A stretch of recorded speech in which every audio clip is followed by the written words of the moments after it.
Am I talking Mass Effect? Craig, how are you doing, my guy? Mm, you know,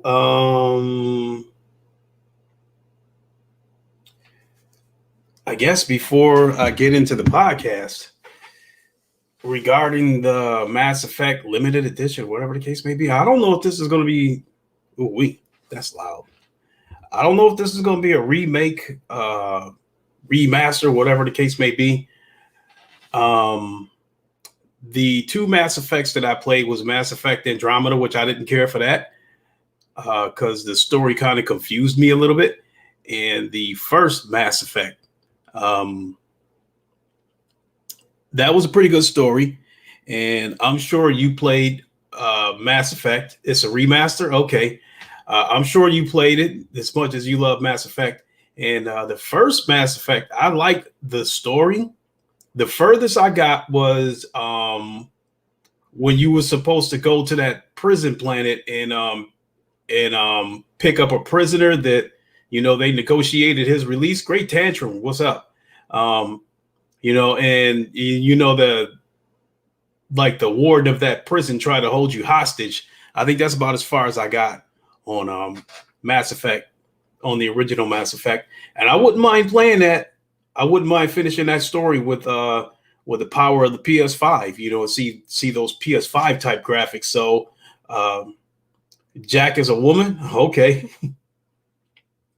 I don't quite remember all the characters, but I don't know. I might take a look at it. I'm not interested in the other two Mass Effect games. First things first. Oh, that's from Mass Effect 2. I mean, first things first, I'd like to finish uh, the first Mass Effect before I go into the second one. So I don't know. We'll see what happens.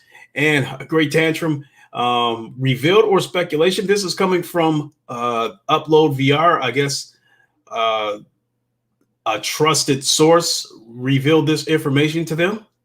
So, um, whether it's even if it was revealed or speculation, the specs that we got of the headset is not too far off from what I thought it would be anyway. I mean, we know that Sony has some catching up to do as far as VR goes. Looks like what I said last year was correct about PSVR 2. We know that Sony has some catching up to do. We know that the current headset is in 1080p with those dinosaur move controllers. So we knew that Sony has some catching up to do. And I know that a couple of years ago, when PSVR Frank was still covering the story, at that time it was rumored that whenever PSVR 2 would come out, at that time it was rumored that the headset would probably be at 1440p. So, but that's old already because look how fast VR moves. It was only a couple of years ago that 1440p on the Rift S and 1600p on the Valve Index was considered pretty good. Look where we're at right now. Everything is like all the new headsets that are coming out now is either 4K or close to it. So for Sony to come out with a headset that'd be 1440p would be pointless to me. I mean, they'd have to make it super, super, super dirt cheap to even justify a resolution that low. So,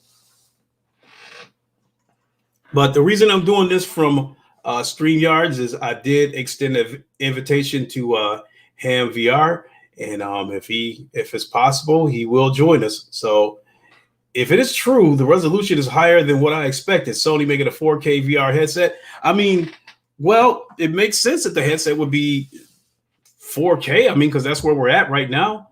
I mean, that's almost like the industry standard now.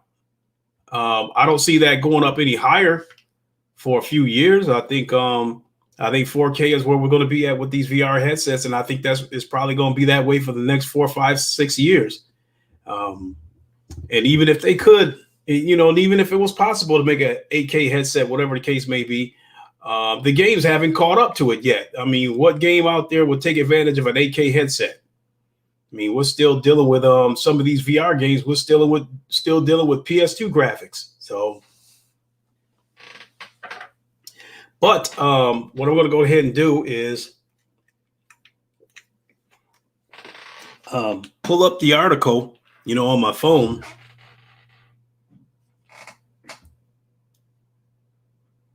Well, I guess you can share your screen on this. So let me go to Upload VR and see if that article is still there. If it's still there, then I will display it as I'm reading it.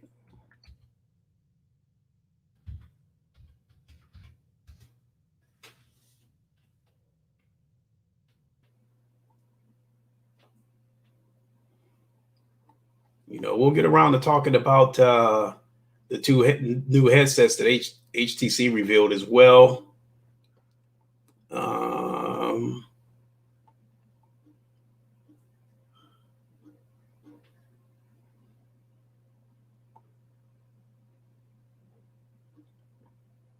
Excuse me.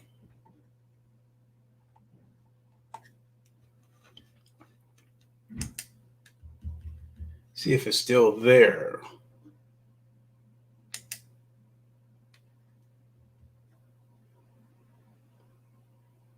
Oh, wow. I just clicked on this. Oh, no. That's from 2 years ago. I was about to say, what the hell? Down to $200?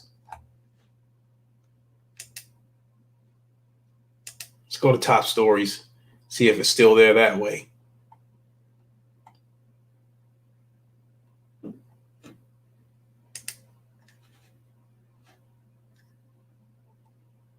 May 8th.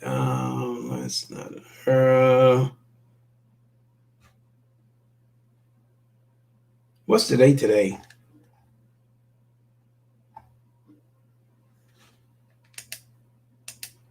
Come back to Ham, what's up? I sent you an invite if you'd like to join me. If you'd like to join the podcast, I sent the invite into your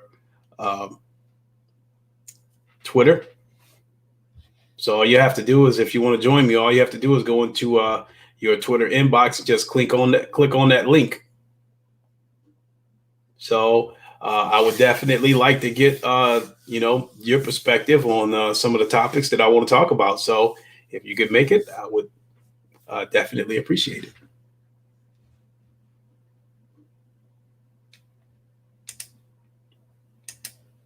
All right.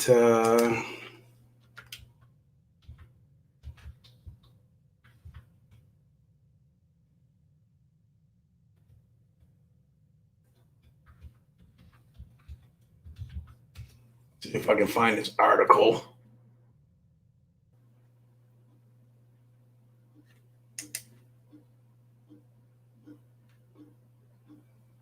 All right. Okay. I found it.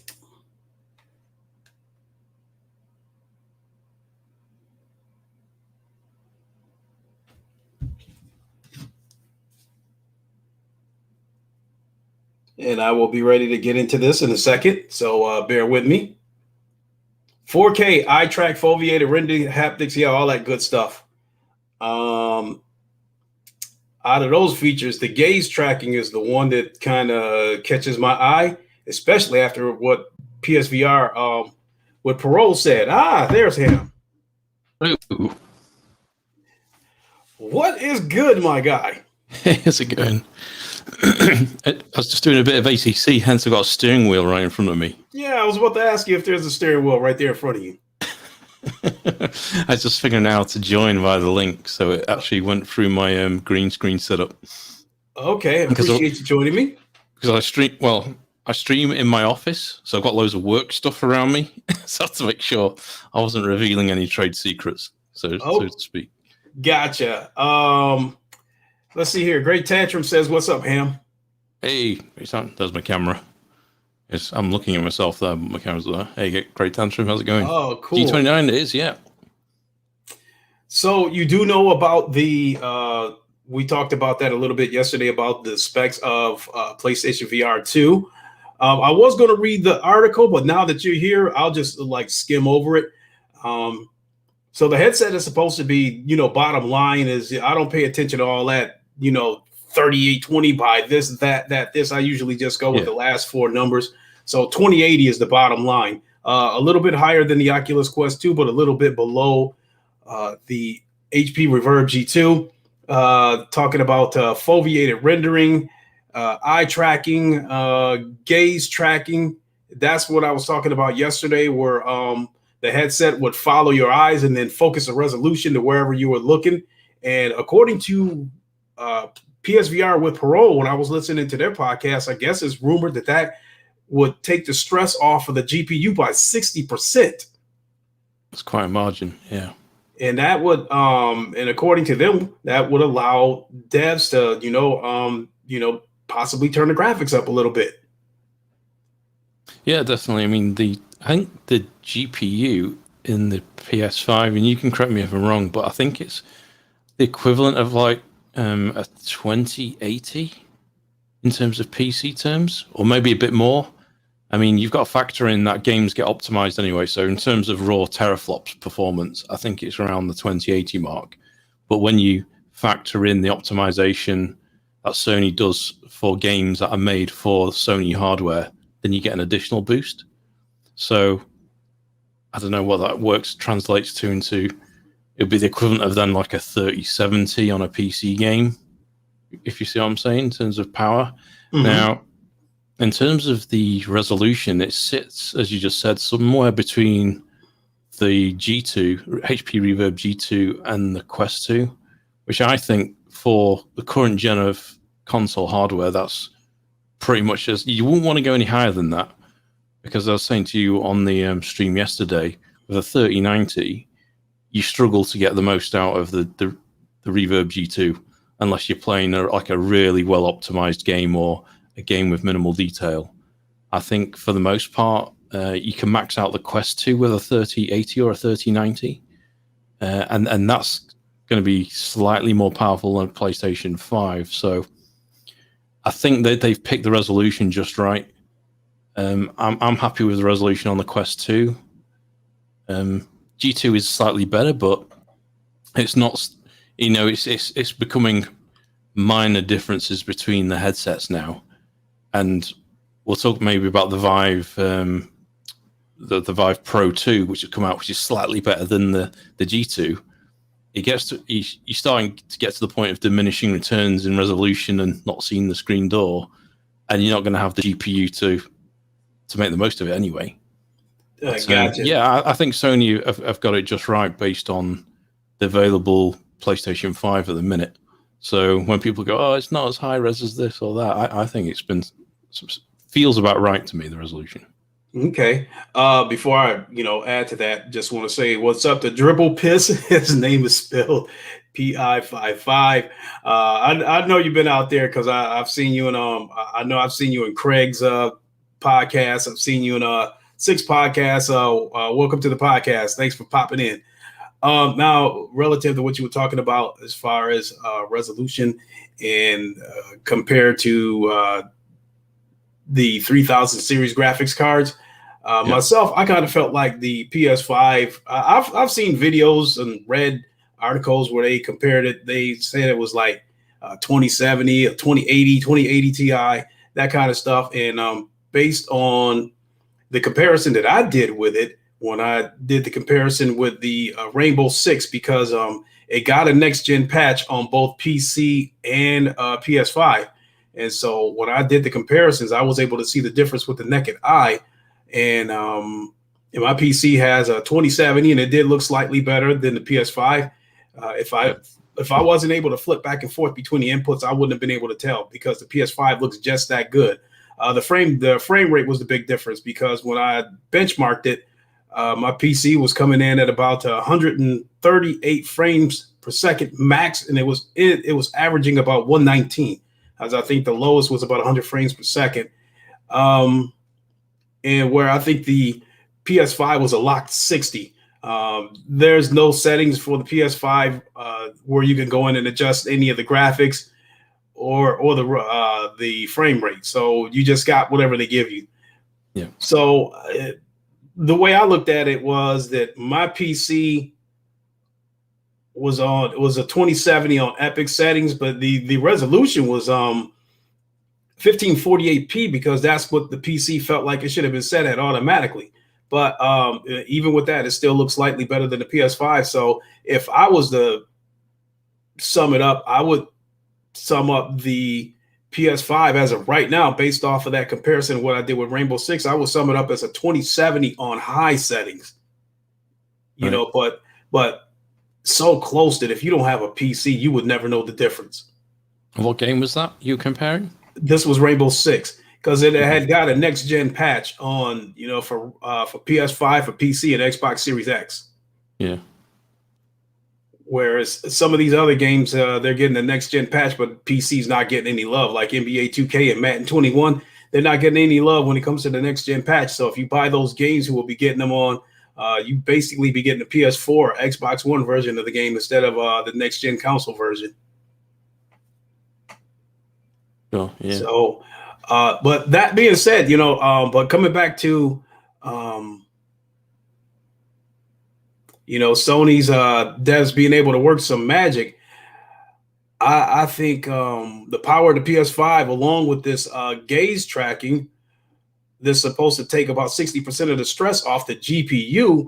We could be looking at a situation on the PS5 where the PSVR 2 graphics won't be too far off from flat screen. Yeah. You know, right now, the way things are sitting right now, we know there's still a huge disparity because we do know that if we see a game that supports both flat screen and VR, there's a big difference in the graphics.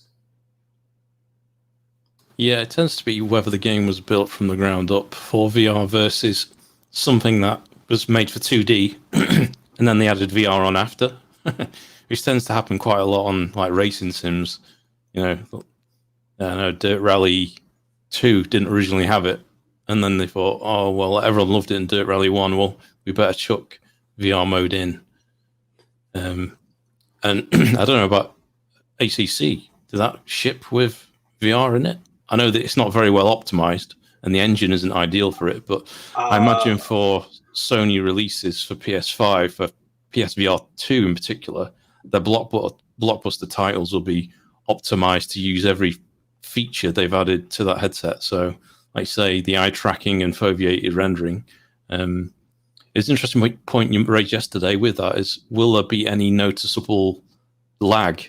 You know, if you're playing a fast game where your eyes are moving quickly, will it actually be off-putting? It might probably work better for games where it's, I don't know, say you're in a cockpit and you're just looking slowly at dials and the image can be really sharp on those dials. And but stuff like a first-person shooter, maybe that might be a little bit too fast for it to keep up. But definitely, that is a concern for me because if it doesn't work like it's supposed to, we could be a situation where the game could be blurry, pixelated, or something like that because it can't keep up with your pupils.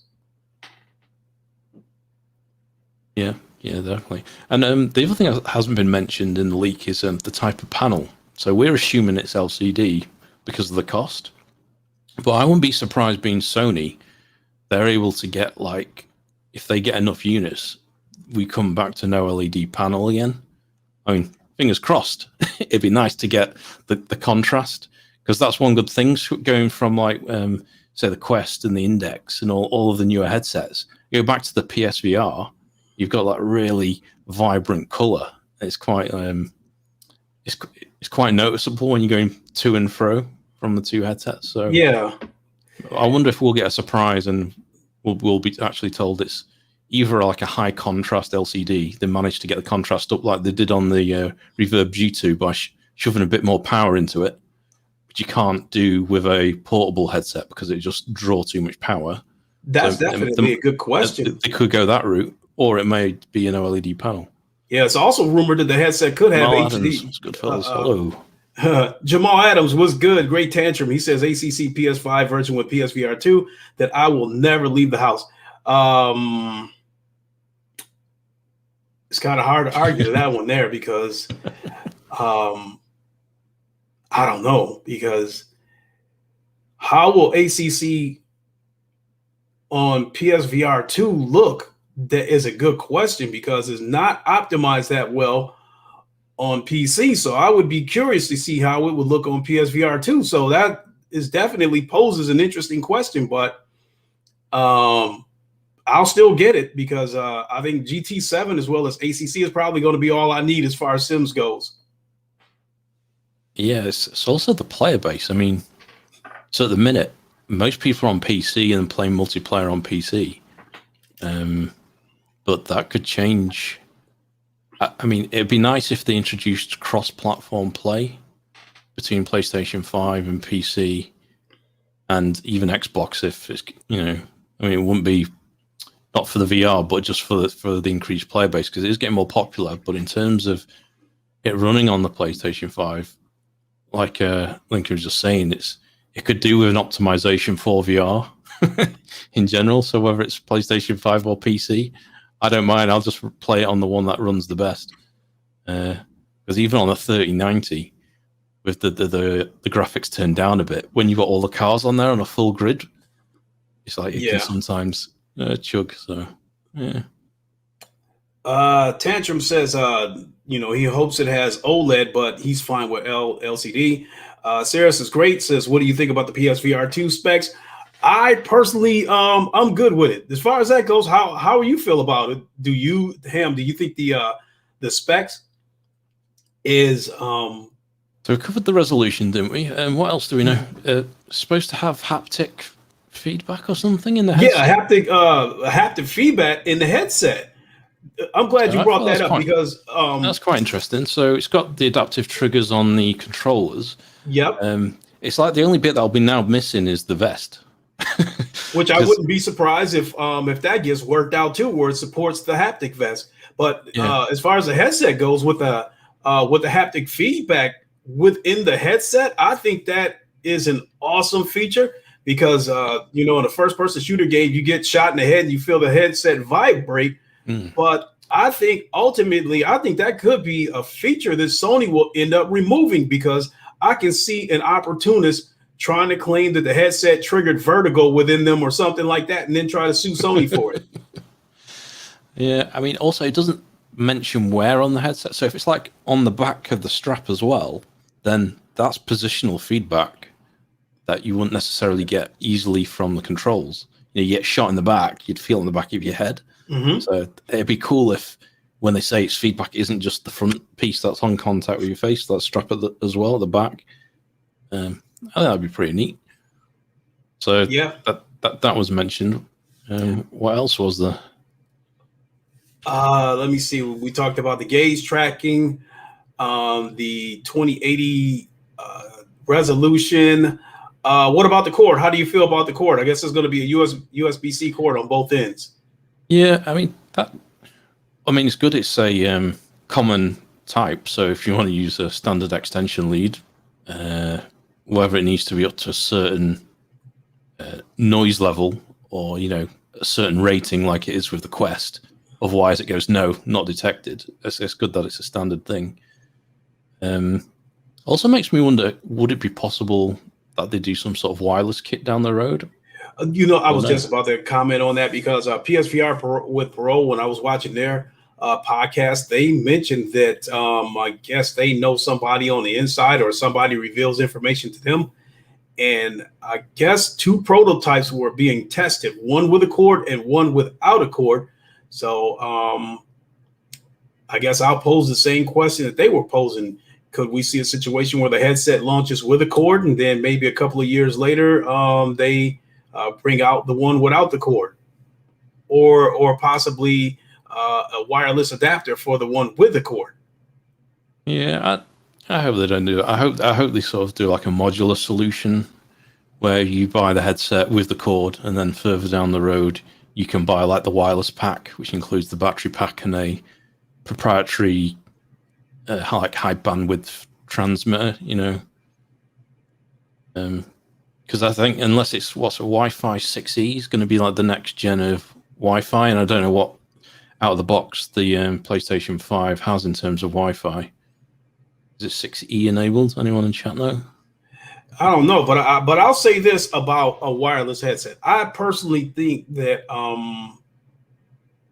and this is probably a little bit of a negative outlook, but I think one of the reasons why the headset is going to launch with a cord, part of it is probably a cost-cutting move, and I also think that the headset would be extremely buggy if they launched a wireless headset. And if it's a hardware issue, it could be something that'll never get fixed. Take the tracking, the drifting issues we have with the current PSVR. That's a hardware issue, and if it was something that they could fix, it won't. It would have been fixed by now. Sony has a history that whenever there's an issue with their console, it doesn't get fixed until the next console comes out. That being said, what do we have? Like the PS3, how they didn't have party chat on the PS3. It didn't get resolved until the PS4 came out because it was revealed that it was physically impossible on the PS3. That being said, with PSVR 2 with a wireless headset, if it doesn't run right, it's going to be a hardware issue, in my opinion, and something that they cannot fix with a software patch. That being said, that problem is going to linger on until PlayStation 6 comes out or whatever the next iteration is. Yeah, I mean, I don't know if you just raised up someone in chat saying about the price. Yeah, we were going to get to that. I think it's best to go the cheaper option and then bring out a wireless module later, because some people, and it's nice to have wireless, especially for first-person shooters, but quite a lot of games where you're seated and you're near the console, you just want it to not worry about the power, like your battery pack, and it to give you the best experience possible. And even now, I know you can on the Quest 2, we've got AirLink now or remote desktop, but still for seated VR, if I'm racing, I want the best latency possible and the best image, I'm still using the link cable. So, and that's using like Wi-Fi 6. So unless they get something proprietary or it's Wi-Fi 6E, which might be slightly better, then yeah. And also people are comparing, we want wireless, but they're thinking of like the Quest 2 standalone mindset where you've got the XR2 chip running the game on the headset. So again, there's no latency when you're playing a standalone game because the headset's running the game. Right. So, yeah, I think the whole wired thing isn't a big deal for me. But then again, we've been playing VR for such a long time now. It feels like it with a wired cable in most cases. So recently we've started to get the wireless option, but which isn't quite perfect. But in certain circumstances, if you're playing a first-person shooter, you'll drag the bit rate down, so the quality's a bit not so great, just because you just want to be cable free and spin around. But yeah, the cable doesn't really bother me. Definitely. Let's see here. Sarah's Great said, Sony and Epic are partners. They would optimize ACC for PS5. Hence, it uses Epic's Unreal Engine. I hope that's true. And then Sarah's is Great says, I think the USB cord is the only reason why the PSVR 2 will be more affordable. So I guess coming to price, I guess as far as if they ever came out with a wireless headset, I will put it to bed by guessing that the headset is going to be $500. But the cord, I think what they price it at depends on a few things. Are they thinking about mass adoption? Do they feel like they might be in direct competition with the Oculus Quest 2? And are they willing to take a loss on the headset? Because they absolutely refuse to take a loss on the current PSVR headset. And they stuck to that $500 price point for quite a while. But at the same time, I guess I could kind of see where they felt that way, because even though $500 sounded quite pricey at the time, it was the cheapest of the major three compared to the HTC Vive and the Oculus Rift CV1. All that being said, what do you think for what we're getting? What do you think the PSVR 2 is going to cost at launch? So you said $500, which is what, about £400 plus the for UK rip-off tax. Something like £450. Yeah, I think so. I think that the PSVR 1 was $299 at launch. No, it was $500 for the bundle with the Move controllers. And the bundle. It came with a copy of VR Worlds, and then the standalone headset by itself with no Move controllers was $400. But I forget, you're talking about euros. Yeah, so pounds. Yeah, so just standalone without the Move controls, I think it was $299. If anyone's from the UK, they can correct me in chat. I think it was around about that. Which is $400 here. Yeah, that's about right. So So I'd expect another £100 on top of that, 'cause it's been since 2016, just for inflation, mhm. and then Well, maybe a bit more. So I can't see it being more than £400. Otherwise, it's going to hurt sales too much. So that's why I think it's going to be cabled. Well, it is cabled, and they've not gone the wireless route for that reason. yeah. And I think it's right, because what we were saying last night is that we hope Sony bring the AAA experience back into VR, and you really need a wide solution for that, unless you're going for some other proprietary wireless adapter and quite a large battery pack, probably, to play for a longer period, because we don't know what the power consumption is going to be, because it's 120 hertz panel, isn't it? So the higher you go with a refresh rate, the higher the power consumption is. So if you want to get the most out of that panel, then you're going to pull some juice from it. Not to mention the wireless capability of the headset. If they make it through the console itself rather than through your router, I think how the same way that I believe virtual desktop works. Well, if the wireless goes through the console itself, I think it would tax the console that much more. So, and they're going to have to compromise for it somewhere else. And I think that's an area where the graphics could suffer, because I'm led to believe that they, in order to get the most out. What does chat think? What's the maximum you'd be willing to pay for PSVR 2?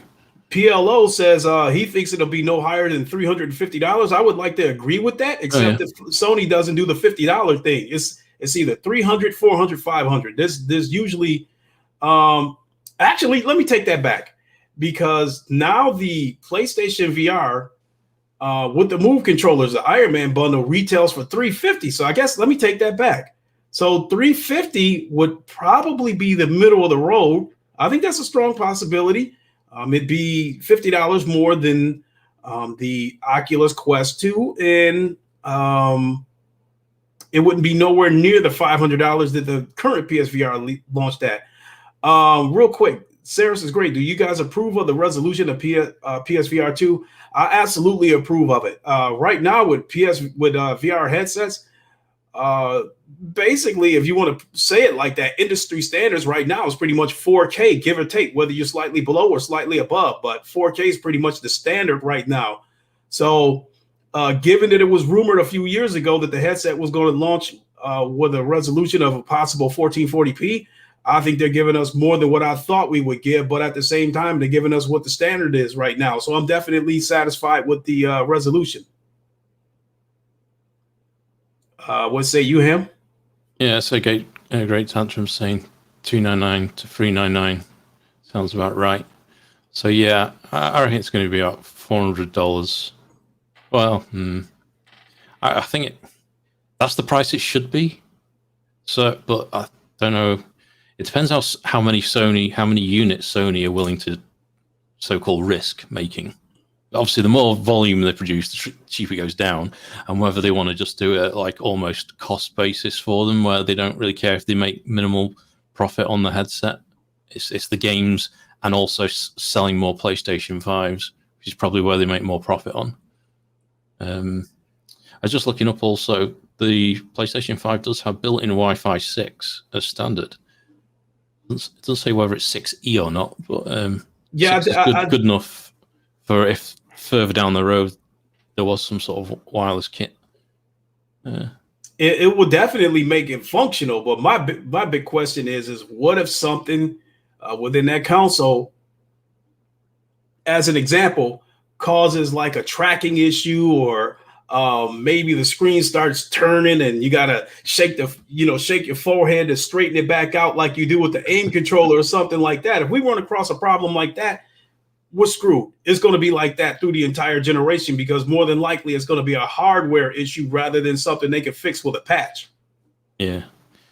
Well, let's hope the switch to inside-out tracking, which is what it looks like, fixes a lot of the problems we had with the forward-facing camera on the PSVR. So I'd hope at this stage Sony wouldn't get any problems with tracking, and also they nail the glove controllers, I think they're called now. after the amount of complaints that we had with reusing PlayStation 3 technology motion controllers as the main device. But I think it's a different sort of environment now for VR. When they were doing it, they were sort of reusing bits of hardware of what they had as a sort of trial to see what VR's like. Yeah. And the fact that they're coming back with a 2.0 essentially, and I think they've got the experience to realize what worked, what didn't, try and build it for the future. So yeah, definitely. Before I move on to the next subject, one of the have you ever seen or heard about the patent for possible full body tracking for the PSVR 2? I had not, no. I had covered let me take a look and see if I still have that patent and see if I still have that pick. Because over the past year and a half, there was a lot of patents, being revealed for PlayStation VR 2, and one of them was possible full body tracking. And the minute that the PS5 was announced and they showed that new camera, that was one of the first things that popped in my head, that the camera could possibly be used for full body tracking. I mean, what else, as of right now, what other purpose is that camera serving other for content creators? Yeah, good point. Why would you invest that much money into a camera only to, for YouTubers to use it? If that be the case, why not just make the PS5 compatible and let them use their own, third-party cameras? Don't forget, a lot of people stream on Twitch, especially. Right. So, but still, that goes back to my point that if they were making that camera just for people to stream, it would still make them a lot of money. But I don't know if it'd be enough money to justify how much they might have spent in research and development and stuff like that. It seemed like it would be an easier route to let them use third-party cameras. So I think that further strengthens my belief that this camera could possibly be used for full body tracking. Yeah, there's a few was it like Just Dance type rhythm games, isn't there, where you have to dance and follow the silhouette? So it's probably like the next gen version of that. They'll be more accurately track how you're moving, and maybe like fitness apps as well. That would be a good avenue for them to use that kind of technology. Oh, you know what? I just found a patent. I can show it to you real quick, and you tell me what you think this is. Let me share my screen real quick. It's an exclusive leaked patent. Let's see here. All right. So let's go with this. Let me enlarge this. Can you see this? Let's have a look. Let me see if I can enlarge it.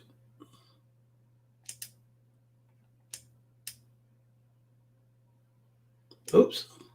When we're looking on the stream or the other app you've got open? You can look at it on the stream. Okay.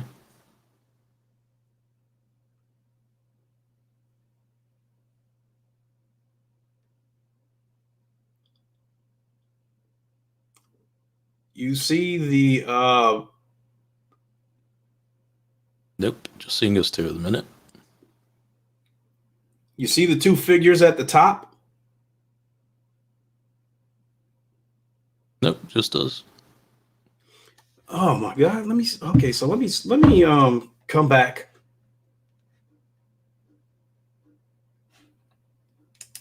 Let me see where we're at. Yeah, you should have been able to see that.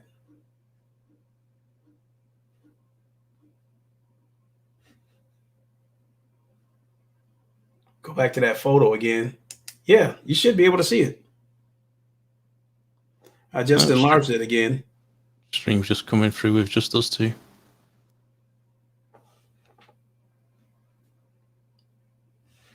Okay.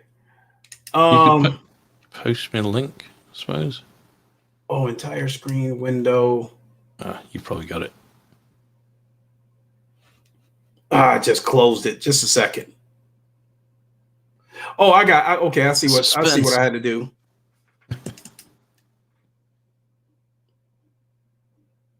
Nope, not that one. We don't want that one. We could do with some copyright-free music to fill with whilst Lincoln finds this patent.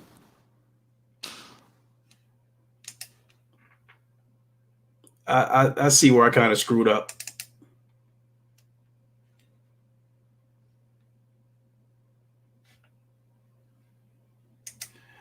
Okay. Share this. Here we go. Now you should be able to see it. Okay, give the stream a few seconds because there's always a delay. Yeah. Oh, yeah. Yep. Right. Here we go. So do you see the two figures at the top? Oh, yeah. Yep. Do you know what that represents? Look like stormtroopers to me. The dark side. Well, I guess part of that, the stormtroopers at the top that you see, part of that, I think part of this pattern represents the possible full body tracking, but not just that. So I'll go ahead and close that window. And, looks like an aim controller in the lower part of the window. Yeah, I didn't even pay attention to that. But the reason why I wanted to show you that was because of at the time that patent was revealed, it was rumored that it was possible that if, with a, it might be possible to connect two VR headsets to one PS5 and be able to play multiplayer locally. That would be pretty awesome. So I mean, you're going to need some serious compute power, though. Yeah, I mean, when I first heard about that patent, I was like, man, that'd be so cool. But over time, as you help me to understand using the Oculus debug tool and understanding how much VR taxes a PC, if they could pull that off, that would be a VR miracle. Yeah, I mean, I could only see that working for really simple games, like super hot type games, something that's not going to be very demanding. Definitely. So let's switch gears. It's still PSVR 2 related, but AAA games. I think that I think it's safe to say that maybe after a few years, after they sell a few VR headsets, that could bring AAA devs over to the PlayStation VR 2. Do you think that can help PC VR as well? Well, definitely. I mean, I think it'd be great if we get some like the top tier first person shooters that we've got on PC, like Call of Duty, that franchise being made for not only flat but also developed for VR, and it be cross-play. So players I mean, I don't know how it'd work in terms of fair advantage. So I imagine if you're on 2D, you're going to be reaction times are going to be a lot quicker, but if they could reuse a lot of the same engine or build in some mechanics, so when it's crossplay, it is balanced, and you've got then the massive player base of 2D, and then the people in VR, and they could say to the friends, if you played in VR, it's an amazing experience. And also, I don't know what they're going to do in terms of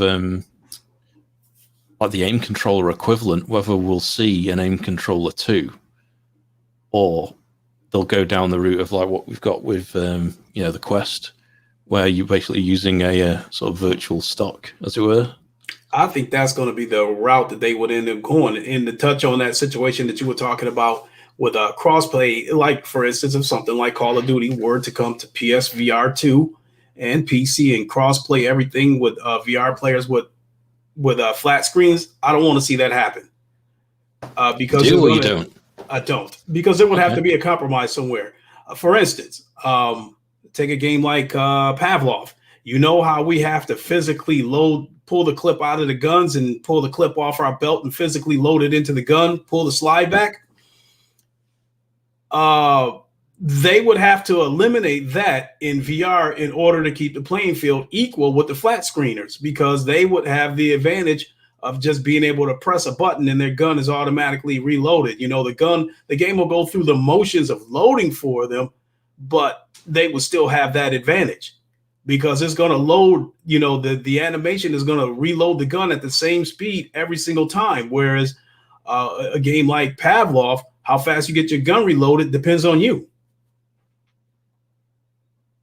Yeah, I don't know. It's a tough one because how many first-person shooter games in VR have we seen sort of disappear because the player base dies out? There's that one recently. I don't know if the multiplayer's servers were shut down. Oh, you're talking about Frostpoint? Yeah, that one. I bought that game, and I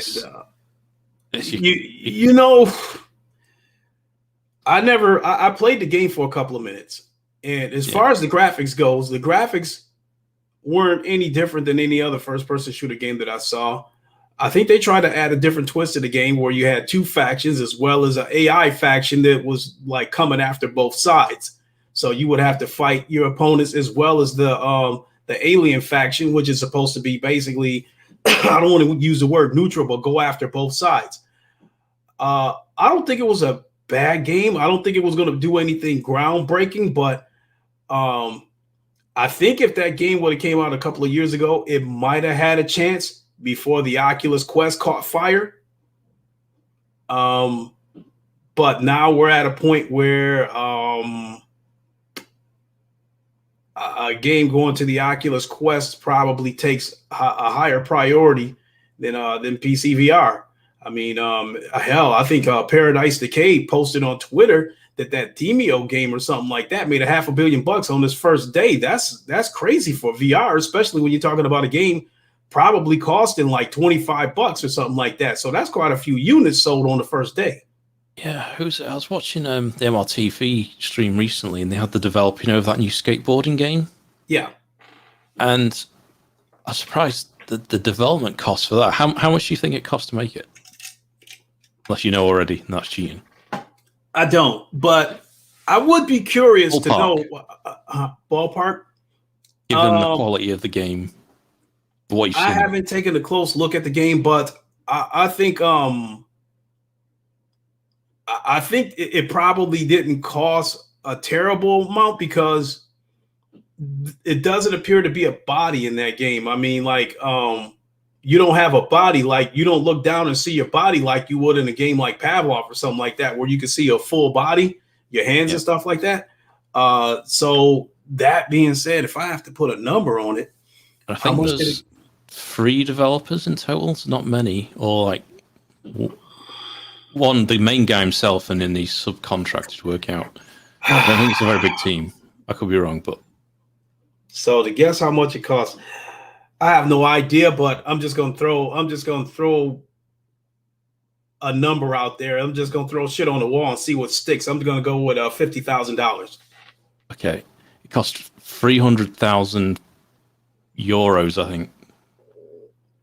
Which would 300,000 whatever currency. Probably would amount either dollars or pounds, or well, it wasn't pounds, it was euros or. That would probably equate to close to $500,000 here. Yeah. So damn. If that's how much that cost, how much does Demio cost to make to get that production quality? So, and also I understand they're planning on doing a 2D option for that as well. Yes, which makes sense. Because one of the things I said, I even tweeted about, is like, oh, I'd love to play that, and I've got friends that would want to play it, but they don't have VR, and it's just not for them. One of them doesn't like having things on his head. He's tried VR before, and he just gets claustrophobic, but that's totally his sort of game. And, you know, I'd like to play it. And I like what they did with Star Trek Bridge Crew, which is, they call it cross-realm, don't they? You got your 2D players and your VR players. So I'd like to see more games do that where possible. And that brings us back to the point you raised with, you hope they don't do it on PSVR 2 for games like COD because of the reload system, but Yeah. Now a Remember, so game. until recently, we've had PC versus console, and they've had to sort of add aim assist to the console Yeah. to help them. So I'm wondering if there could be some sort of compromise mode where it gets people, it gives the player base for the game to make it financially viable, which means a better experience for VR, but also satisfies the likes of you who wants to be able to manually reload it. Maybe the reload time on 2D gets penalized as a result, kind of thing. That's an interesting that's an interesting thought. And then you talk about the aim assist or something like that. It's funny that you mentioned that because I forgot to mention that about PSVR 2. They also mentioned that it's possible something about the eye tracking when you play a game. Like for instance, if you go to throw an object or grenade or whatever the case may be, the headset would kind of track where you are looking and aim you, assist you in throwing a grenade or an object in that direction, so you can get a more accurate throw. Because that's like the Terminator, where you look. Yeah. So in VR's current form right now, some games when you go to throw something, it's okay. Some games it's absolutely terrible. Like Contractors, when we were playing yesterday, trying to throw a grenade underhand is just terrible because it just flies straight up in the air. I have to like kind of shoot it overhead, like I'm shooting a basketball in order to get a good accurate throw. You say that I had a beautiful throw in that game last night. It was with the factory map, where the containers are. Yeah. There's a container open miles away. Picked it up, threw it, and I thought this is going to go awful. It went straight in. Next thing I know, some guy's legging it out of the container. It blows up. It didn't kill him, but it flushed him out. I did get one guy with a grenade overhand, I think, Lincoln. Yeah. I did get one game, but I think as of right now, the current games that are out right now, I think the only game that could work if they chose to go that route, flat screen and VR, that could work would be Alvo. Because you don't physically load your game. You don't physically load the gun in Alvo, just like a regular controller. You just press the button and it loads for you. So you accepted it in that then? It didn't bug you in there? You're sort of used to it. And Firewall Zero. No, I would have preferred to be able to physically load my gun in Alvo, but I'll take what they gave us.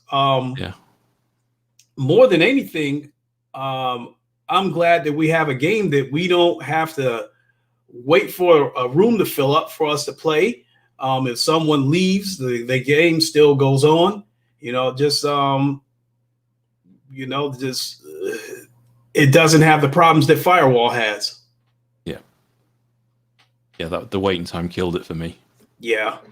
That, and also by the time I really got into it, everyone was rank 50 in every room I joined. Mm-hmm. I was like, oh, no. So I want to talk about something else. Let me go to a comment section real quick because I told this person that I would comment on that. So, the game War Dust 64 versus 64 is basically Battlefield in VR. I heard of it. I never played it though. It's large scale. I did a stream on that game. I think about 4 or 5 months ago, and it's really a fun game. It's large scale. It feels like playing Battlefield in VR, and it's tanks, helicopters, rockets flying everywhere. The game is like really busy, but the graphics they're nothing to write home about. So somebody in the comment section. Somebody commented on that stream, and he says the game hasn't been updated by the developers for decades, and he said it's sad because it's really fun. He said nowadays we need a updated version of this kind of game. Is that by Raptor Studios, the same team that did the GTA clone that we played, Gang V? Well, I know they did. I think Raptor Studios did Standout, the other battle royale game. I'm not sure. Yeah. Did they do War Dust as well? That I have no idea, but it's something that I'll have to look into to find out who did it. The reason why I wanted to bring that up is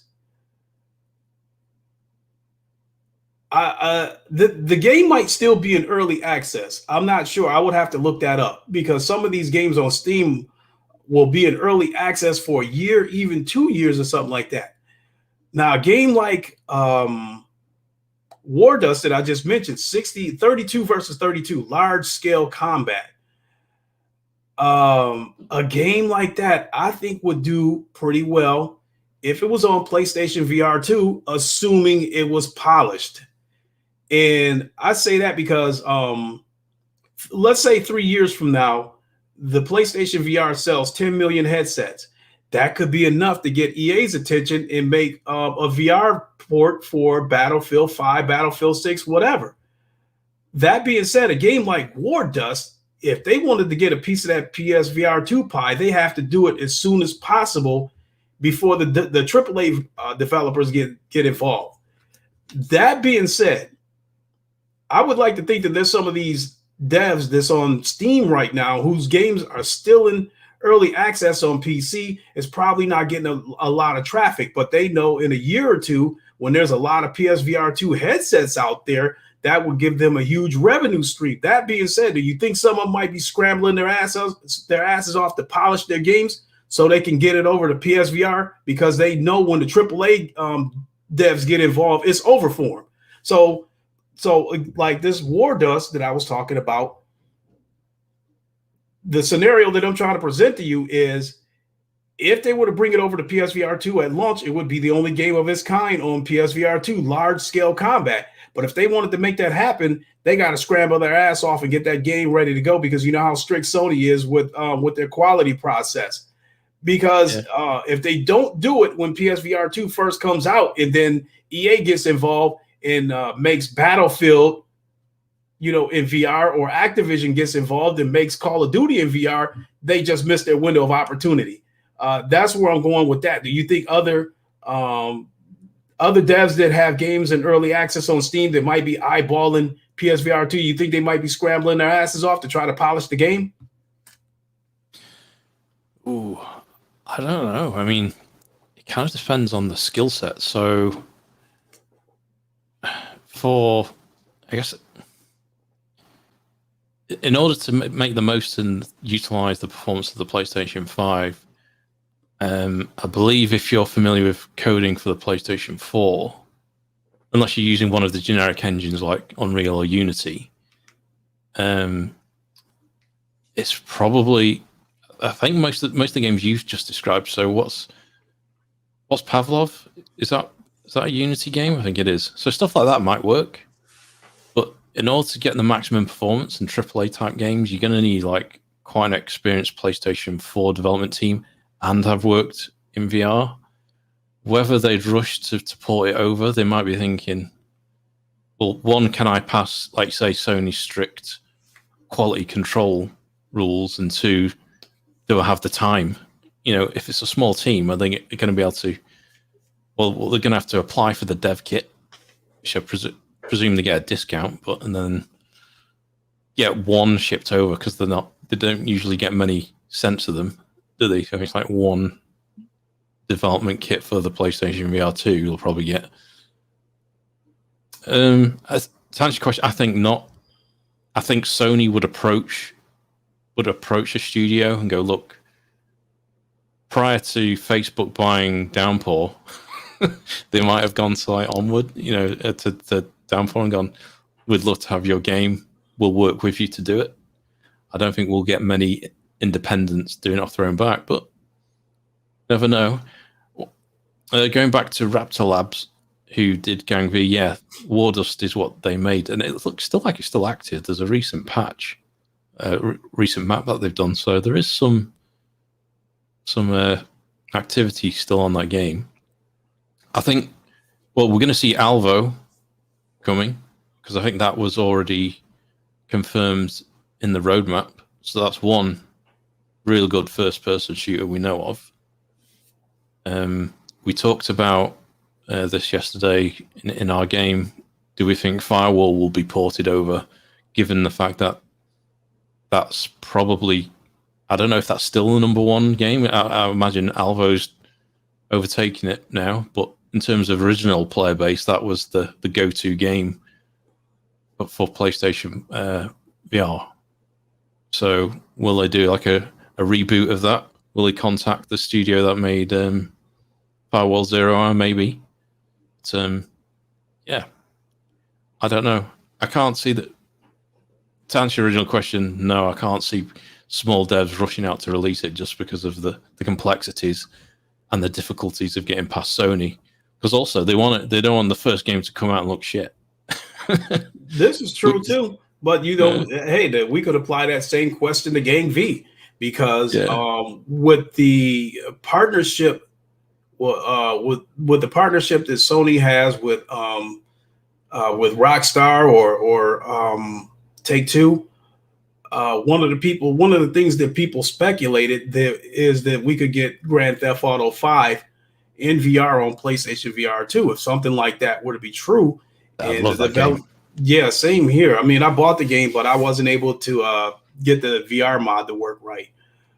But they could be somebody that I could apply that logic to, that that game is basically Grand Theft Auto in VR. And if they ever wanted to get that game over to PSVR 2, they would have to polish it and do it before it launches, because if Sony does have plans to put Grand Theft Auto on PS5 with VR support, my guess is that it would probably happen in 2023.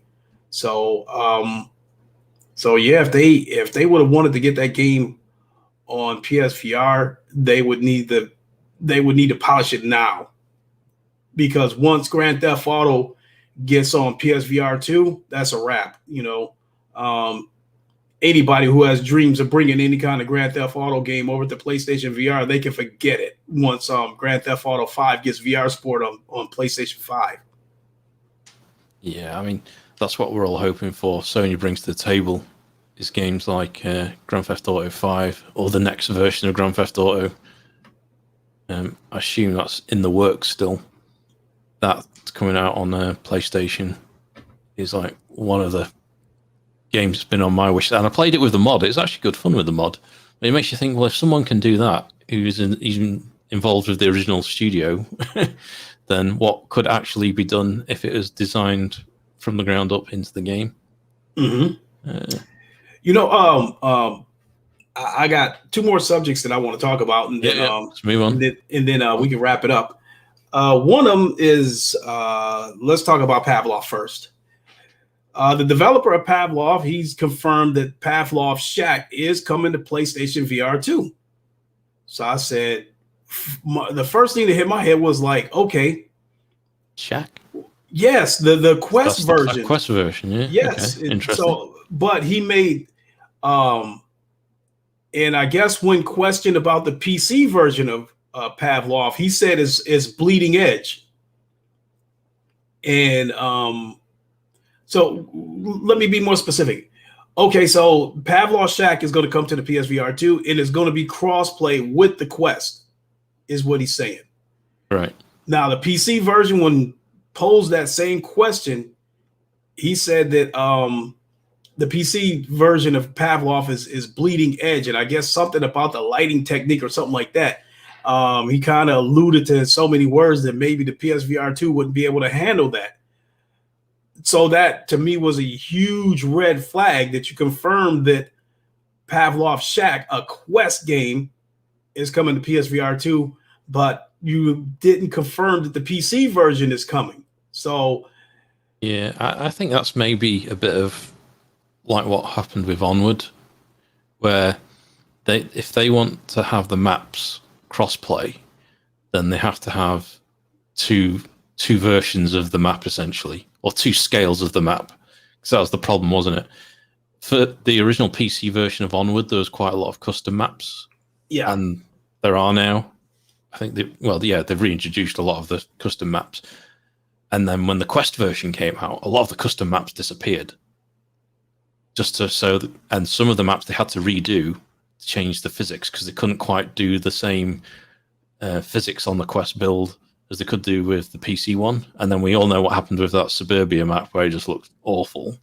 Yeah. So I think it's probably a case of, well, we want to have the biggest player base possible and sell as many.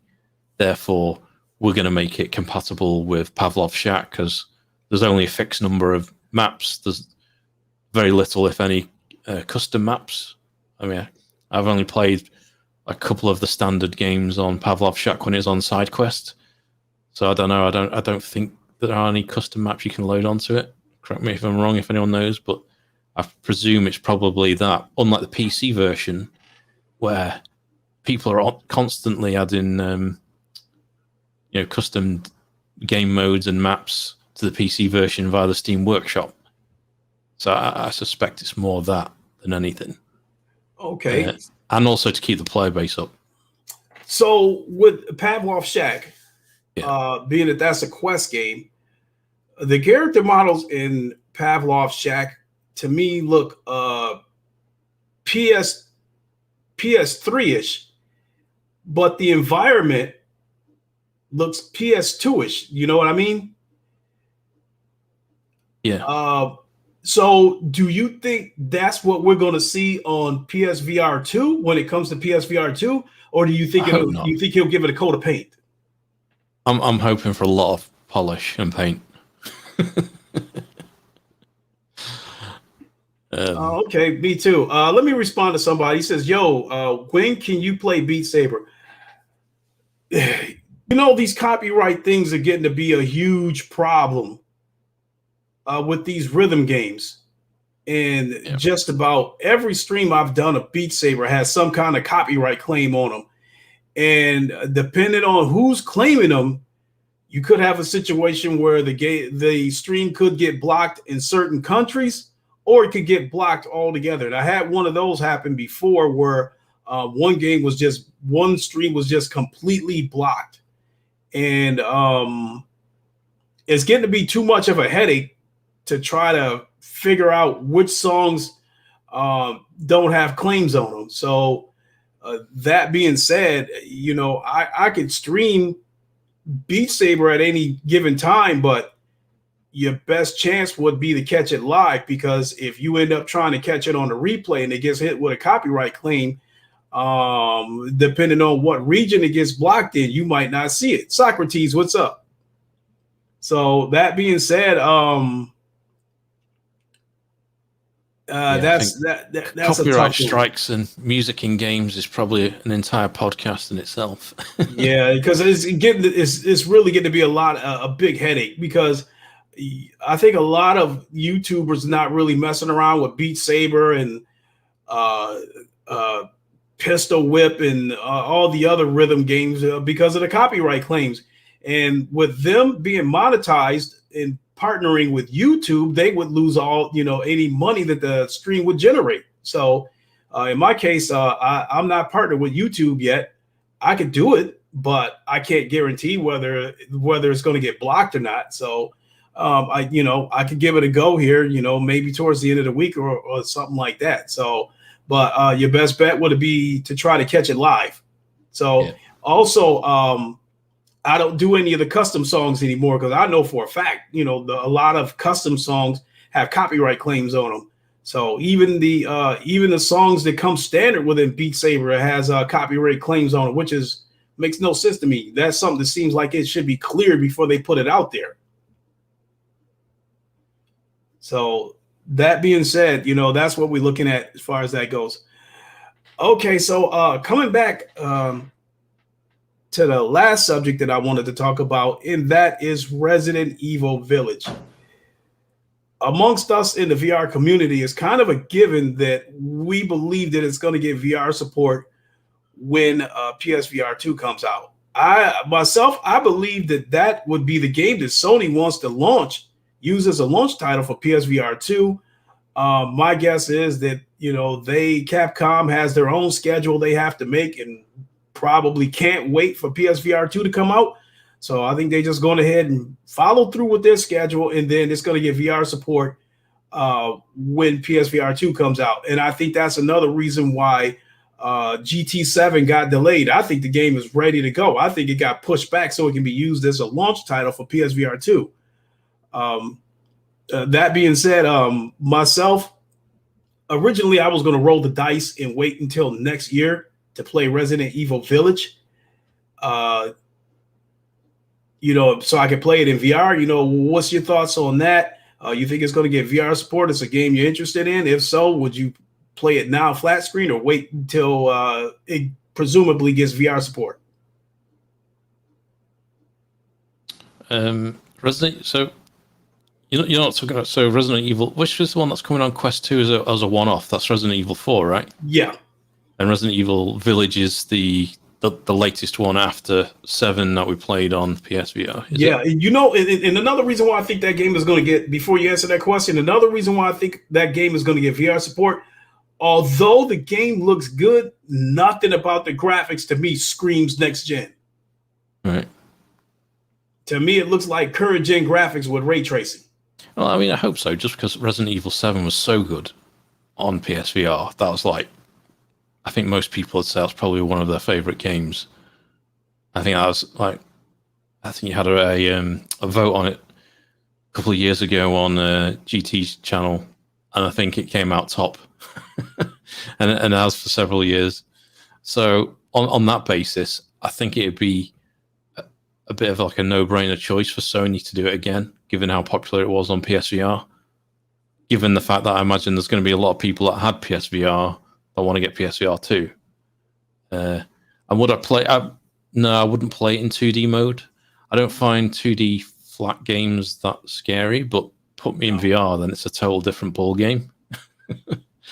So, what about the possibility? One of the things that I was thinking about doing was what Paradise Decay did. Go ahead and buy the game on Steam and play it through Vorpex. I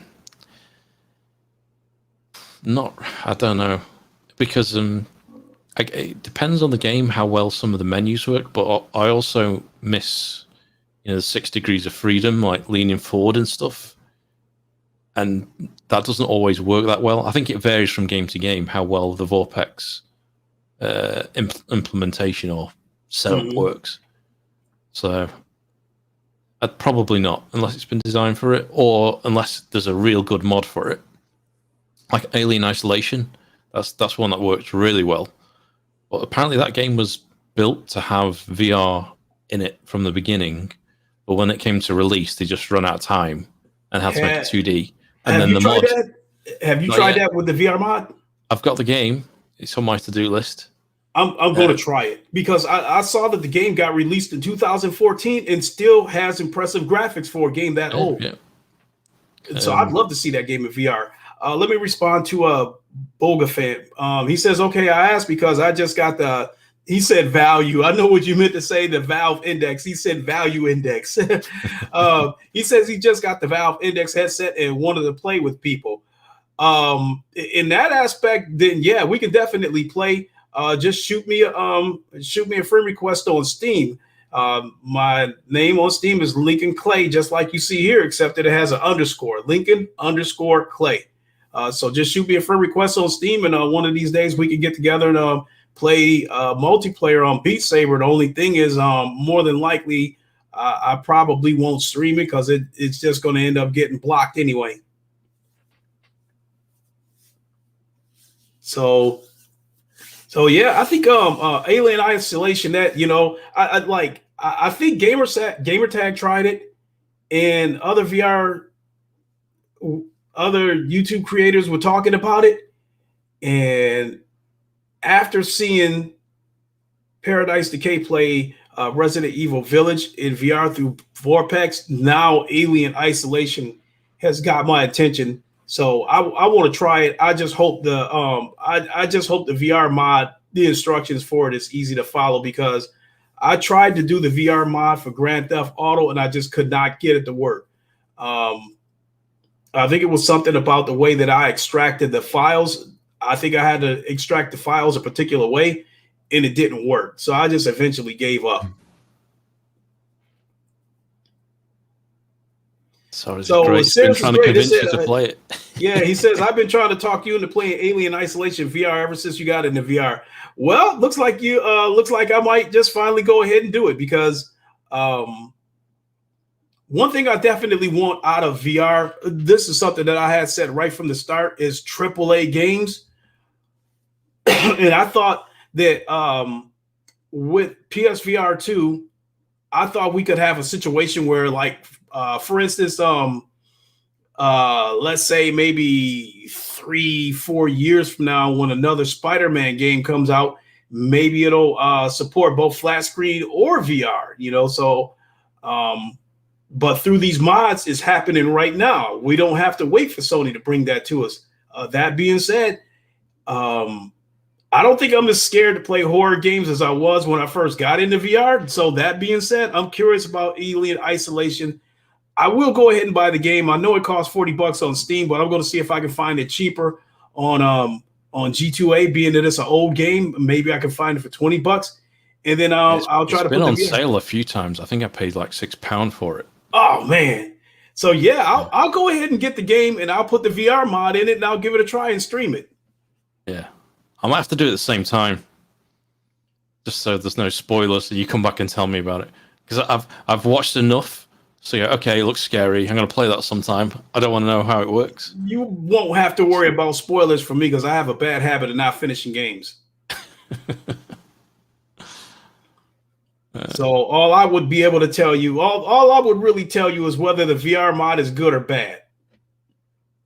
Yeah. From everyone that I know that's tried it, they've said that it's really good. Okay, well, I'm going to go ahead and give it a shot. So if I can find it on G2A for $20 or something like that, then who knows? I might possibly give it a shot by this weekend. So have you covered the Sony VR bans that you put in the heading here? Oh yeah, definitely. I'm terribly sorry about that. So Sony, I think they implemented a patent that would shadow ban people for making specific gestures in VR. And the reason why I wanted to bring that up, first of all, I don't like that, because they spend their money just like I spend my money. So even if they make it a gesture that I would find offensive, I still feel that it's their right. If they say something racist that I wouldn't agree with, I still think it's their right, because they spent their money just like I did. One time I was playing Creed, and I was getting ready to fight a guy, and he called me the N-word, but he didn't know whether I was black or not. He just said it just to see if he could get a response from me, and figured that if I was black, he would figure that I would be triggered, and he would already be in my head, and it would make it easier for him to beat me. I never said a word. I think he just used that word because of the character that I picked. I picked one of the black characters in the game. So I think that's why he used the N-word. I didn't say a word. I didn't argue with him. I just said to myself, I'm going to knock his ass out. So I knocked him out, and then I said, fuck you. And he was like, well, give me a rematch. I said, fuck you, and disconnected on him. That's why I've seen you in Thrill of the Fight. I wouldn't take you on in Creed or any boxing game. No way. Creed is arcadey. I think, like if Thrill of the Fight, when Thrill of the Fight 2 comes out, if the player versus player works the way the game does right now, I think I'll be able to beat 3/4 of the people that I fight. In the case of Creed, it's arcadey, and people, they can machine gun punch you to death. So people can beat you without even knowing how to fight. I'd stick my controller on this stick. Stretch him out like that. That'd be a good way to go. Like Dalsim from Street Fighter. So with this shadow ban, I don't like that, because the way we already have measures in place, like on I think like Oculus venues. It's a social app where you can walk into these venues and see different things being shown. MMA fights, NBA games, what have you.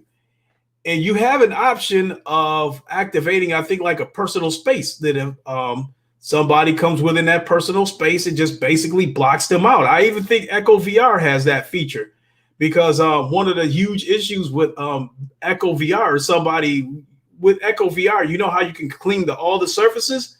Yeah. One bad thing that happens there is people grabbing you by the head and start pumping your face. So that's real bad in Echo VR. So I think they have that personal space feature implemented with that. That being said, I don't think there's a need to shadow ban somebody completely for it. I think just, implement the personal space feature.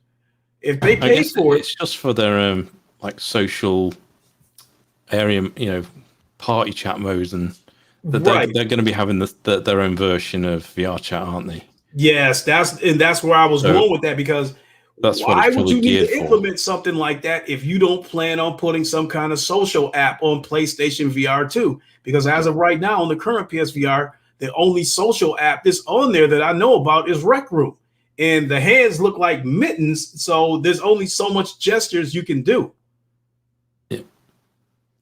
So I So believe that leads me to believe that I think if you remember the PlayStation Home that was on the PS3, I think it's possible they could bring that back, or something similar to that, or something similar to VR chat on PlayStation VR 2. So they have to be watching the landscape, and they have to see how successful social apps are on the Quest and on PC VR. And I'm speaking of like VR chat, big screen, that kind of stuff.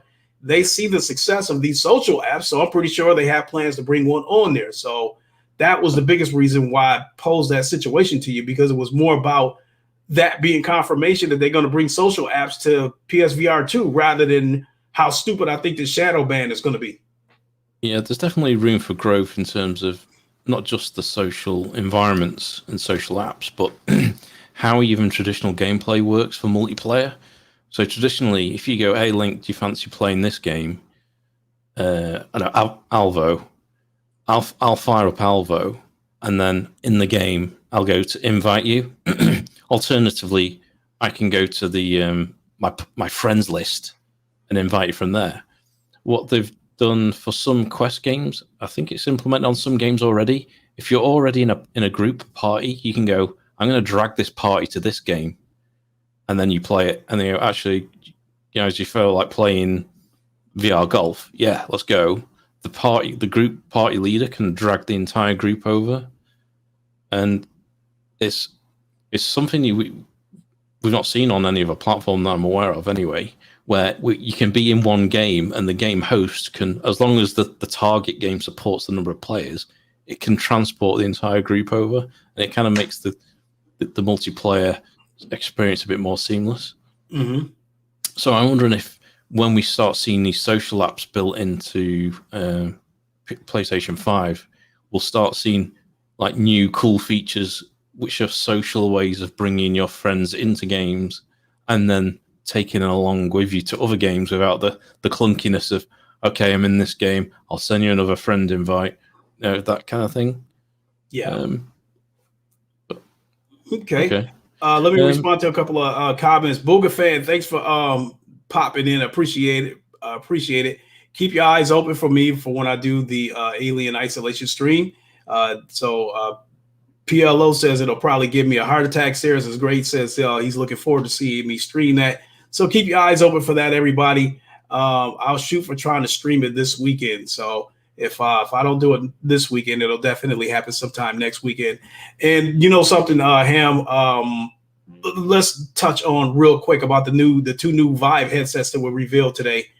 I totally forgot about that, because when I was started this stream and I thought I was going to go solo, that was on the docket for what I wanted to talk about. But at the same time, I had planned that if you were going to join me, the majority of the podcast was going to be about PlayStation VR 2. So let's talk a little bit about the new headsets that was revealed. Sure. I think they introduced the Vive Pro 2 and some Vive 3. Let me pull this up on. So just quickly summarize. There's the Vive Focus 3, which is a targeted business headset. It's a standalone, bit like the Quest, but the specs are much higher. So it's got an XR2 chip on it. It's a 5K display, just like the which is good, right? I think it's up to 120 hertz as well at 5K. The price is also wow. I think so in the UK it's listed for about £1,200. So they're definitely going after the business user at that price point. And I don't think out of the box currently it supports gaming as in Steam or what have you. There probably is a way. The reason I say that is because the Vive Pro 2 says 100% Steam support, and they don't mention it on the other one. So I think because it's targeted for business users currently, it says not, but I'm sure there will be a way to do it. It's got a detachable battery pack on the Vive Focus as well. Don't know what else, any other standout features. I just saw it briefly, but yeah, the key things is that 5K display, XR2 chipsets for running standalone apps, and it also has a USB cable for tethered use as well, so it can be used like via an equivalent link cable. Okay, so I'm sharing the screen right now and showing that HTC. Let me know if you can see it. HTC announces Vive Pro 2 for consumers and Vive Focus 3 for businesses. Let me read a little bit on this. As expected, HTC announced not one but two new VR headsets at its ViveCon virtual event today. HTC Vive Pro 2 and HTC Vive Focus 3. The Vive Pro 2 is a PC VR headset aimed at both enthusiast consumers and enterprise use, while the Vive Focus 3 is a standalone device aimed squarely at the enterprise market. Both are launching in the coming weeks. So here's the part that I want to get to. As with the original Vive Pro, HTC is selling the Vive Pro 2 in two different forms. The base headset alone will be available for pre-order for $749 or 659 pounds. I believe that's what the E symbol is. And HTC plans to start shipping June 3rd, when the price will increase to $799, $800 US. This option is designed for people that already have the essential Steam VR kit, at least two base stations, and either a pair of Vive wands or even the Valve Index controller device is available to everyone. Now, a full kit, meanwhile, includes two 2.0 base stations and the Vive wands. It will launch August 4th for $1,399. What do you make of that? Steam can't seem to stay away from these these headsets that cost the arm and the leg. Yeah. Also, the Vive controllers. Why haven't HTC designed a replacement controller yet? They're still relying on people getting the Index ones. Yeah, I mean, no. And if these wands are going to look anything like the original HTC Vive wands, nobody's going to want those. I know. Def Floyd, what's up? So it's kind of like they've almost, on the Vive, they've just improved the headset, the screen, and shoved it in the old Vive. Oh, so what's going to be the resolution? I mean, I kind of skimmed over it, but what was the resolution going to be on the Vive Pro 2? That's the selling point. They're both 5K. So it's slightly higher than the Reverb G2. And the field of view is slightly bigger as well. I think it's 120 degrees. Hold on, let me go back and read this. It says the Vive Pro 2 looks much like the original Pro, which itself was an update to the first Vive. Its shell features a mix of the original Vive's black and the Pro's navy, but otherwise the design is essentially the same. With an adjustable headband and built-in speakers, the kit features LCD displays offering 2448 by 2448 per eye resolution with 120 hertz refresh rate and 120 degree field of view. There's also an adjustable IPD and support for existing Vive and Steam VR peripherals. There is no eye tracking support as seen in the Vive Pro Eye. You can see a full spec. Okay, 120 hertz refresh rate, 120 degrees FOV. 5K, yeah, that's cool, but $1,400 for the full kit on the Vive Free Focus. No, I think on the Vive Pro 2. Right, yeah, it's not cheap because they're trying to talk about this like the Vive Pro 2. Like if you pre-order it now, it'll be less than the original Vive Pro or something like that. All you're saving, I guess, is $50. If you pre-order it, you can get it for $750. But if you wait, it jumps up to $800 after that. So, I mean, Upload tried to make it sound like it was a hell of a deal. You better jump on it now. Shit, that's, to me, $700 is still kind of pricey. I mean, again, with me looking for bang for the buck, that's a situation where I would buy two Oculus Quest 2s and $100 worth of games for take that $200 worth of games. Two Oculus Quest 2s and $200 worth of games for the price of this HTC Vive Pro 2. PSVR 2 at 4K. Yeah. Christopher Hart said, indeed. So I was just looking at the price of the Valve Index headset. Standalone, just on its own, is £459. And the price, I think, for the Vive Pro 2 is $659. I think you had it on the screen. Yeah, pounds, yeah. Which is £200 more. So the only, say you really had your mind set on the Index, then the only justifiable reason for getting the Vive Pro 2 is maybe if you're a sim racer. Say you've already got the kit, you've already got the lighthouses, and you've got the knuckles. Yeah. And you wanted a sim. I think they might sell, that's going to be the biggest sales area, I think, is sim racers. Because then they'll be looking at, well, do I get the Reverb G2? But that's got the inside-out tracking, so if you don't have the lighthouse and you don't have controllers already, then that's the one. But if you've already got like the Vive 1 or an early version, it's a good upgrade path. But that's about it. When you look at the total investment from scratch, if you're new to VR, then yeah. Because the Vive Index controllers, which I'd say you'd want over the ones, are £259. And each base station is £139. So, yeah. That's going to be quite pricey. And then not to mention that if you want to use it, VR Realm and Christopher Hart, what's up? And then not to mention that if you want to use it for sim racing, ACC in particular, you're probably going to need a PC with at least a 3080 in it. Yeah, exactly. Well, that's the other thing. You could take the mindset of, well, I've spent this much. I spent several thousand on my rig, my graphics card, my GPU. What's an extra £1,200 on it? You might as well keep going at that point. They're the kind of customer they're targeting, I think. Yeah, see, that's where, oh boy,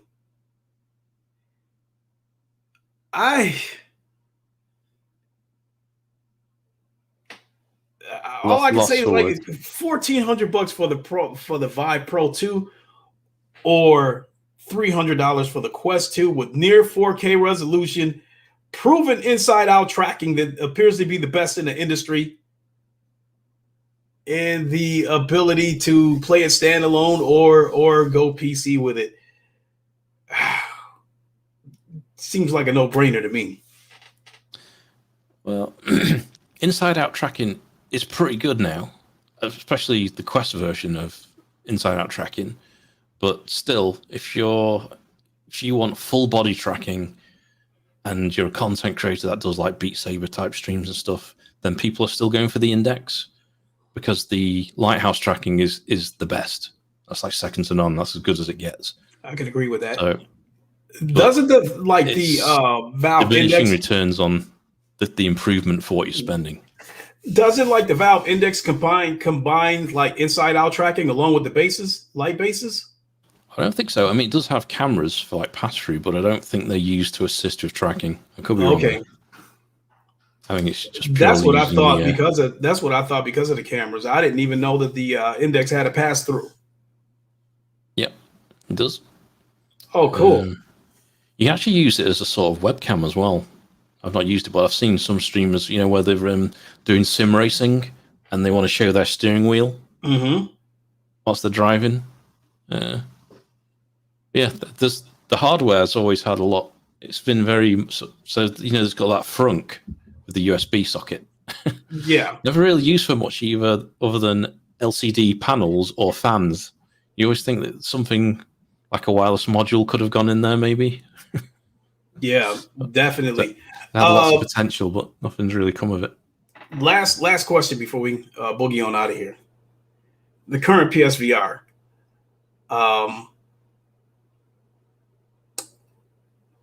At what point the Sony knocked down the price of the current PSVR to basically a liquidation price in order to get ready for PSVR 2? Because right now, $350 for the Iron Man bundle, I think I think it's pricey because by today's VR standards, the current PSVR is a dinosaur. Yeah. And I think, to me, I don't think that's a good look. If they keep that headset at $350 and they keep it at that price right up until PSVR 2 launches, I think the time is now to knock the price down to maybe $200 and then just go ahead and especially when you remove the VR store from the PS4. The VR store, the VR section of the store is on the PS5, but they removed it from the PS4. How do you know, for those who still have one of the 115 million PS4s that's still out there, how do you sell it to them if they don't see that there's a VR store to go buy the headset from? Yeah. Yeah, I don't know. I mean, when's the actual launch date of PSVR 2 going to be? If I had to make a guess, I would say the first half of 2022. People are speculating November of 2022, but I think the first half of 2022. But when you stop and think about the current situation with the PS5 being hard to get and this problem not going away anytime soon, then maybe November 2022 is a realistic, might be a little more realistic. But I'm being optimistic and want to say, the first half of 2022. And another reason why I'm saying the first half of 2022 is because of GT7. Do you really want to delay that game a whole year and a half to launch with PSVR 2 in November of 2022? Especially when I believe that the game is ready to go right now? Because it was speculated that the game was going to launch this year. And we've seen the gameplay of it, and it looked polished, and it looked ready to go. Yeah, I wouldn't recommend anyone buys a PSVR headset brand new now, because there's lots on eBay. And also, given what you said about the store as well, I didn't know that's a bit of a kick in the teeth. Yeah, I still have my PS4 Pro and I have a PS5. So I can't remember. So I think maybe PSVR Pro. They had one of their streams where they were talking about what games were on sale at the PlayStation Store. So when I got home, I came to look for it, and there was no VR section on the PS4. It's gone. And I mean, what kind of message are you trying to send if you still have this headset priced at $350, but there's no store for people to shop through? And again, if you've got the hard copies of the games, if you're one of these people that didn't get them downloaded, they might be going up in value. Hold on to them for a bit. Mm-hmm. Not to mention collector's items. Not to mention that, and not to mention that if you have a PS5 and you buy the current PSVR headset, you still have to go through the hassle of getting that adapter from Sony. Yeah. So I think that's the screwiest message that you're trying to send. You're still selling this headset at which I think is highly overpriced, and they don't have a store on the PS4 to shop games for. If you specifically type the game in, it'll be there, but there's no store for you to shop through. Yeah, I wonder what the inventory levels are. I mean, are they still manufacturing them? Because I can't imagine they're selling that many units. I would like to think that if they're doing any manufacturing, is probably the stuff that the parts that they still have laying around in warehouses, and probably just manufacturing them so they can get it, so they can clear the shelves off. But if you want that to happen, don't you think they should lower the price of the headset? So that being said, at what point do you think they should start? Maybe you've just answered the question. It's like, well, if they did lower the price and they sell more, they're giving themselves headaches because they can't buy the games digitally anymore on the PlayStation 4. And if they want it for the PlayStation 4, you can still buy the game. It's just you have to specifically type it in the search. There's no catalog for you to shop through. So if there's that's not too bad. At least it's still there. It's just hidden. If there's something that you want, you have to specifically type that game into the search. And then if you want to use it on their new shiny PlayStation 5, you need to get the adapter. Exactly. So that gives them a headache. So they're probably keeping the prices high to put people off on purpose, rather than we're trying to rip you off tactic. is probably the reason, I'd think. Yeah, so I think yeah, I don't know what Sony's thinking. So yeah, respond to a couple of more chats and then hang it up. VR Rim says probably missed the PSVR 2 chat, but those leaks would suggest a premium price, HMD resolution, foveated rendering, means eye tracking, haptics in the headset. We discussed that, and being that this headset has a cord to it, we both agree that it'll probably be $400, maybe $350 at the very least. But it was rumored that they were testing both a cord headset and a wireless headset. If they ever come out with a wireless headset, I think it's going to be $500. Christopher Hart, let me see. He I'll says, go with that. wow. £400, $500 feels about the price point they'll go for. Mm-hmm. Impatient Fire, what's up? So, yeah, that is about all I got. You got anything else you want to throw in there? No, I think that's about it. Just to mention, tomorrow night we got the Population 1 Frontier stream, so we'll be playing that probably from 9:30 GMT, or maybe 10 PM. But what's that in your currency, Link? Oh yeah, I'm working late till 4:30 p.m. Eastern, which is 9:30 PST. Yeah, so we've got that coming up tomorrow, but other than that, that's about it. And that was our first unofficial podcast. Definitely, I definitely hope we can do this again because I think just sent me a message like a couple of hours before saying, "I'm going to talk about this. Do you want us to come and talk?" I'm like, okay. Yeah, I definitely appreciate you coming here because I think Hence, I've still got my steering wheel set up. Yeah, are you going to stream after this? No, I'm not streaming. I'm practicing for what track are we doing on Friday? Mine's gone blank now. I was doing some of the Bathurst and the main track. I've got the name of it. That one. Okay. Yeah, I'll be ready for it. Let's see here. PLO, he said, I never received my PSVR camera adapter and he ordered it in October. He said, luckily my brother gave me his. Me, on the other hand, when I ordered it, it took about 2 weeks. It took about 2 weeks before I got it. So, but yeah, to follow up on what Ham said, definitely tune in tomorrow. What time are we going to go live, Ham? Being it, especially with me working late, are you going to go ahead and go first and then just let me catch up? Yeah, I'll probably start at 9 PM British Summer Time, which would be 4 p.m. Eastern time. Yep. So definitely check Ham out. He's going to get the stream started because the Population 1 Wild West or Frontier update that they're calling it, whatever it is, they're going to turn part of the map into the Wild West with saloons and all that good stuff. And we're going to check that out. And then watch us get destroyed. Yeah, exactly. But I did hear that they added barrels in there, so you can shoot the barrels and blow anybody up that comes near them. And I guess you'll be able to dual weld a specific weapon in the game. The only catch is that like if you try to climb something, you'll probably have to put at least one of the weapons away. Also, as usual, we will have our normal ACC Friday set of course competition. Definitely check us out there. And then as far as me doing the Alien Isolation stream in VR, let's shoot for Thursday because that's the only open slot that I have this week, because when my son comes over on Saturday, you know the deal, he's going to take over the PC.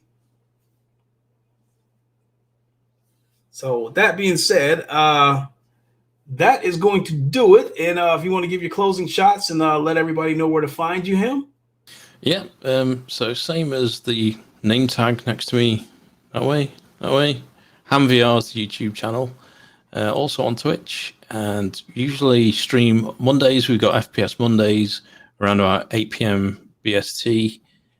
Wednesdays we usually stream something, and on Fridays we do sim racing on Assetto Corsa Competizione from 8 PM BST. So yeah, that's about it. That's the plug. Definitely appreciate it. Also, lastly, everyone, you guys, I think in an effort to try to spread my content out, I try not to stream every single day on YouTube anymore. We have First Person Shooter Mondays on Monday, ACC Fridays, and in the middle of the week, I'm going to try to work on streaming some games from App Labs, because it seems like those games get pretty good views. So I'll try to do at least one App Lab game a week. So that being said, that is the schedule laid out for you. So make sure you check it out. With that being said, I'm going to get ready to boogie on out of here. On behalf of my UK partner, Ham VR, I thank you. Oh, thank you, Lee. Been a pleasure. Appreciate it. We'll definitely have to do this again. And with that being said, you guys know the line. I got to get everybody to sign off. You guys know the line. Wakanda forever with my ashy hands, because I've been working. Long live the king, and deuces. We'll see everybody later. Later. Appreciate it, everybody.